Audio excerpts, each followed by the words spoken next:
Hi friends, నేను Harika, internationally certified yoga trainer and YCB certified yoga master. ఈరోజు మనం ఉద్గీత్ ప్రాణాయామం గురించి తెలుసుకుందాం. ఈ ప్రాణాయామం ఎవరు చేయకూడదంటే వర్టిగో సమస్య ఉన్న వాళ్ళు, హార్ట్ ప్రాబ్లమ్స్ ఉన్న వాళ్ళు, అలాగే కిడ్నీకి సంబంధించిన సమస్యలు ఉన్న వాళ్ళు ఈ ప్రాణాయామం చేయకూడదు.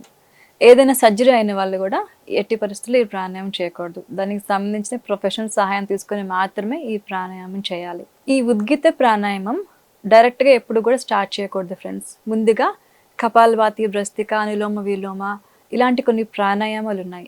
అవన్నీ ప్రాక్టీస్ అయిన తర్వాత మాత్రమే ఈ ప్రాణాయామంలోకి రావాలి. డైరెక్ట్గా ఎప్పుడు ఈ ప్రాణాయామం స్టార్ట్ చేయకూడదు. ఆరులు కూడా మీరు గుర్తుపెట్టుకోవాలి. ఉద్గీత ప్రాణాయామం యొక్క ప్రత్యేకత ఏంటంటే ఇది నిదానంగా శ్వాస తీసుకుంటాం, ముక్కు ద్వారా శ్వాస తీసుకుంటాం. అలాగే ఓంకారం కూడా చేస్తాం ఫ్రెండ్స్. ఓంకారం అవుతుంది, అలాగే శ్వాస తీసుకోవటం వదలటం కూడా అవుతుంది. ఈ ప్రాణాయామం యొక్క ప్రత్యేకత అది. ఈ ప్రాణాయామం చేస్తున్నప్పుడు ఖచ్చితంగా మన దృష్టి మొత్తం శ్వాస మీదే ఉండాలి, అలాగే ఓంకారం మీద కూడా ఉండాలి. శ్వాస తీసుకోవడం, ఓంకారం చేయటం ఇదంతా కూడా ఒకదాని తర్వాత ఒకటి జరుగుతూ ఉంటుంది. కాబట్టి మనకి శ్వాస తీసుకోవటం వదలటం అనే ప్రక్రియ చక్కగా అలవాటు అవ్వాలి. అలా అలవాటు అవ్వాలంటే దీనికి ముందు కొన్ని రకాల ప్రాణాయామాలు చేసిన తర్వాత మాత్రమే ఈ ప్రాణాయామం చేయగలగాలి. అప్పుడే ఈ ప్రాణాయామం పర్ఫెక్ట్గా చేయగలుగుతాం. అలాగే ఓంకారం కూడా ప్రాక్టీస్ చేయండి. ఓంకారం కూడా ప్రాక్టీస్ అయిన తర్వాతే మనం ఈ ప్రాణాయామం చేయటం చాలా సులువుగా ఉంటుంది. కాబట్టి ఈ రూల్స్ గుర్తుపెట్టుకోండి. ఇప్పుడు మనం ఉద్గీత ప్రాణాయామం యొక్క విధానం తెలుసుకుందాం. ఇప్పుడు విధానం ముందుగా ఇలాగా చేతులు చినుముద్రలో పెట్టుకొని కూర్చోవాలి.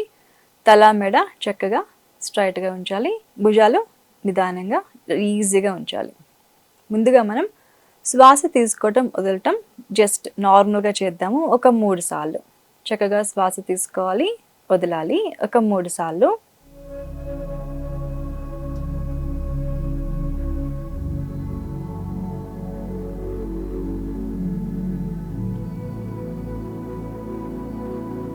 కాన్షియస్ బ్రీతింగ్ అంటాము. ఇలా చేయటం వల్ల మనం శ్వాస మీదే ధ్యాస పెట్టగలుగుతాం. ఇప్పుడు మనం ఉద్గీత ప్రాణాయామం చేయటం చూద్దాం. ముందుగా ముక్కు ద్వారా నిదానంగా శ్వాస తీసుకోవాలి. శ్వాస వదులుతూ మనం ఓంకారం చేయాలి ఫ్రెండ్స్.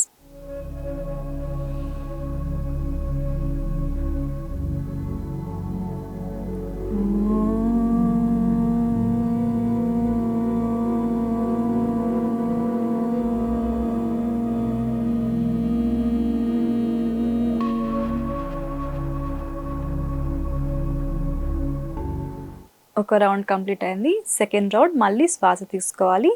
లంగ్స్ మొత్తం చక్కగా శ్వాసతో ఫిల్ చేయాలి. శ్వాస వదులుతూ ఓంకారం చేయాలి. Second round.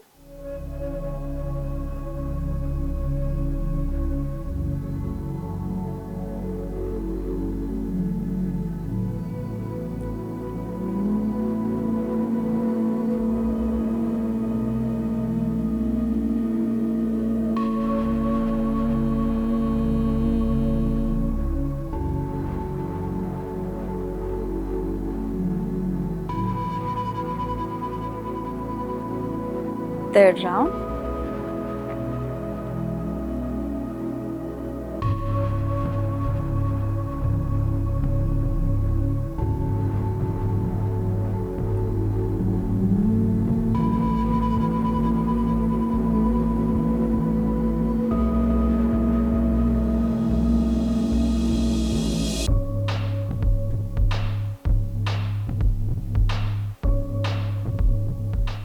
ఈ రకంగా ఫస్ట్ 3 నుంచి 5 రౌండ్స్ చేయండి. బాగా అలవాటు అయిన తర్వాత శ్వాస తీసుకోవడం, అలాగే ఓంకారంతో వదలటం బాగా అలవాటు అయిన తర్వాత 11 రౌండ్స్ వరకు చేయొచ్చు ఫ్రెండ్స్. ఈ ప్రాణాయామం చేస్తున్నప్పుడు ఖచ్చితంగా మనం శ్వాస తీసుకోవడం, లంగ్స్ మొత్తం ఫిల్ చేయటం, ఓంకారం చేస్తూ శ్వాస వదలటం ఈ రూల్ అనేది గుర్తుపెట్టుకోవాలి. ఉద్గీత ప్రాణాయామం యొక్క ఉపయోగాలు. ఈ ప్రాణాయామం జీర్ణ వ్యవస్థకి చాలా చక్కగా ఉపయోగపడుతుంది ఫ్రెండ్స్. కిడ్నీస్కి చాలా మంచి జరుగుతుంది. అలాగే ఎసిడిటీ ప్రాబ్లం ఉన్న వాళ్ళకి కూడా ఈ ప్రాణాయామం అద్భుతంగా పనిచేస్తుంది. అలాగే ఈ ప్రాణాయామం వల్ల నాడీ వ్యవస్థ అనేది చాలా పటిష్టంగా అవుతుంది. శరీరంలో ఉన్న ప్రతి ఒక్క నాడికి ఆక్సిజన్ లెవెల్స్ అనేవి ఇంప్రూవ్ అవుతాయి. అలాగే హై బీపీ ఉన్న వాళ్ళకి కూడా ఈ ప్రాణాయామం అనేది చాలా అద్భుతంగా పనిచేస్తుంది. నాడీ వ్యవస్థ మీద దీని యొక్క ప్రభావం ఉంటుంది. చాలా చక్కటి ఫలితాలు ఉంటాయి. అలాగే జుట్టు రాలే సమస్య అనేది చాలా చక్కగా కంట్రోల్ అవుతుంది. అలాగే ఈ ప్రాణాయామం కంటికి కూడా చాలా మంచిది ఫ్రెండ్స్. ప్రతిరోజు ఒక 11 సార్లు చేయటం వల్ల కంటికి సంబంధించిన సమస్యలు కూడా ఈ ప్రాణాయామం ద్వారా చాలా చక్కటి ఫలితాలు అనేవి ఉంటాయి. చర్మానికి కూడా చక్కగా ఉపయోగపడుతుంది. మన చర్మం కాంతిగా నిగారింపుగా వస్తుంది.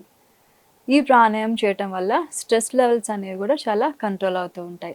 సో ఇన్ని చక్కటి ఫలితాలు ఉన్న ఈ ప్రాణాయామం ప్రతిరోజు స్టార్ట్ చేయండి. ఇంకొకటి, కొత్తగా చేసేవాళ్ళు ఒక 3 రౌండ్స్ మాత్రమే చేయండి. ఒకటేసారి ఎప్పుడు కూడా 5 రౌండ్స్ 11 రౌండ్స్ చేయకూడదు. బాగా అలవాటు అయిన తర్వాత మాత్రమే 11 రౌండ్స్కి వెళ్ళండి. అలాగే ముందుగా చెప్పుకున్నట్టు ఈ ప్రాణాయామం చేయడానికి ముందు ఖచ్చితంగా మనం కొన్ని ప్రాణాయామాలు చేయాలి.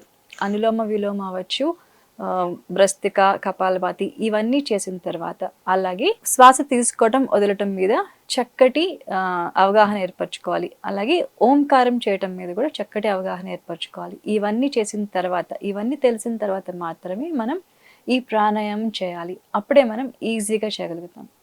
ఇంకొకటి ముఖ్యమైన విషయం ఏంటంటే, ఈ ప్రాణాయామం చేయడం కంప్లీట్ అయిన తర్వాత మనకి ప్రశాంతంగా ఉండాలి. ఏదైనా ఇబ్బంది ఉంటే, తల తిరగటం కానీ అలా ఏదైనా ఇబ్బంది ఉంటే దాన్ని స్టాప్ చేయండి.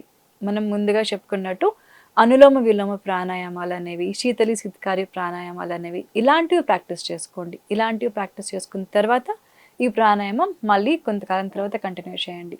సో ఇలాంటి జాగ్రత్తలన్నీ తీసుకుంటూ ఈ ప్రాణాయామం చేయండి ఫ్రెండ్స్. దీని యొక్క చక్కటి ఫలితాలు అందరూ ఎక్స్పీరియన్స్ చేయండి. మరొక మంచి ఎపిసోడ్తో మళ్ళీ కలుద్దాం. Thank you.